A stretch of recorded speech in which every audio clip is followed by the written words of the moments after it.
Hello friends, welcome back to JPR kitchen. ఈరోజు వీడియోలో రవ్వ కేసరిని చాలా మృదువుగా, చాలా సాఫ్ట్గా, నోట్లో వేసుకుంటే వెన్నలాగా కరిగిపోయే విధంగా ఎలా తయారు చేసుకుందామో చూద్దామండి. వీటికి కావాల్సిన పదార్థాలు: రవ్వ అంటే బొంబాయి రవ్వ, సూజీ రవ్వ కూడా అంటారండి. ఇది 1 కప్పు తీసుకున్నాను. అలాగే షుగర్ 1 కప్పు, అలాగే డ్రై ఫ్రూట్స్, జీడిపప్పు, కిస్మిస్లు, అలాగే గీ తీసుకున్నానండి. ఏ కప్పుతో అయితే రవ్వ తీసుకుంటున్నామో అదే కప్పుతో 1.5 కప్పు షుగరు, 3/4 కప్పు వరకు నెయ్యి తీసుకోవాలి. ఇప్పుడు ప్యాన్ తీసుకొని డ్రై ఫ్రూట్స్ ఫ్రై చేసుకోవడానికి కొంచెం గీ వేసుకొని దానిలో డ్రై ఫ్రూట్స్ కూడా యాడ్ చేసుకొని వీటిని బాగా ఫ్రై చేసుకోవాలండి. ఇవి ఫ్రై అయ్యేంత వరకు కలుపుతూ ఫ్రై చేసుకుంటే మాడిపోకముందే ఇలా గోల్డెన్ షేడ్లో వచ్చిన వెంటనే తీసేసుకోవాలి. అలాగే ఉంచితే మాడిపోతాయి.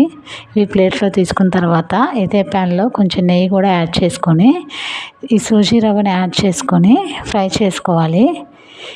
ఈ రవ్వని బాగా ఫ్రై చేసుకోవాలండి. ఇవి తిప్పుతూ కలుపుతూ అలాగే ఫ్రై చేసుకోవాలి, లేదంటే అడుగు పట్టేసి మాడిపోతుంది. అలాగే స్లో టు మీడియం ఫ్లేమ్లో స్టవ్ని కూడా అడ్జస్ట్ చేసుకుంటూ చక్కగా ఇలా ఫ్రై చేసుకోవాలి. మధ్య మధ్యలో కొంచెం గీ కూడా యాడ్ చేసుకుంటూ చక్కగా ఫ్రై చేసుకోవాలి. అప్పుడే ఈ కేసరికి చాలా టేస్ట్ వస్తుంది. ఇలా ఫ్రై చేసుకున్న తర్వాత కొంచెం కలర్ చేంజ్ అవుతుందండి. ఇలా కలర్ చేంజ్ అయితే సరిపోతుందండి. నేను ఆల్రెడీ పక్కన బౌల్లో వాటర్ పోసుకొని బాయిల్ చేసి పెట్టుకున్నానండి. ఇప్పుడు ఆ వాటర్ని కొంచెం కొంచెంగా యాడ్ చేసుకుంటూ ఆ రవ్వలో బాగా మిక్స్ చేసుకుందామండి. రవ్వను బాగా మిక్స్ చేసుకోవాలి, లేదంటే ఉండకట్టేస్తుంది. నాకు ఈ పాత్ర చిన్నదైపోయిందండి. నేను ఇంక వేరే పాత్రలో షిఫ్ట్ చేసుకుంటున్నాను దీన్ని. నేను దాంట్లో షుగర్ వేసి ఆల్రెడీ కలిపేశాను. చిన్న బౌల్లో కొంచెం వాటర్ వేసుకొని దానిలో ఫుడ్ కలర్ వేసి కలుపుకొని దీనిలో యాడ్ చేశాను. ఇది బాగా మిక్స్ అయ్యేటట్టుగా మిక్స్ చేసుకోవాలి. మీకు కలర్ వద్దనుకుంటే అవాయిడ్ చేయండి. కొంచెం కలర్ వస్తే బాగుంటుందని నేను ఫుడ్ కలర్ యాడ్ చేశాను. దీంట్లో అలా మిగిలిన నెయ్యి కూడా యాడ్ చేశాను.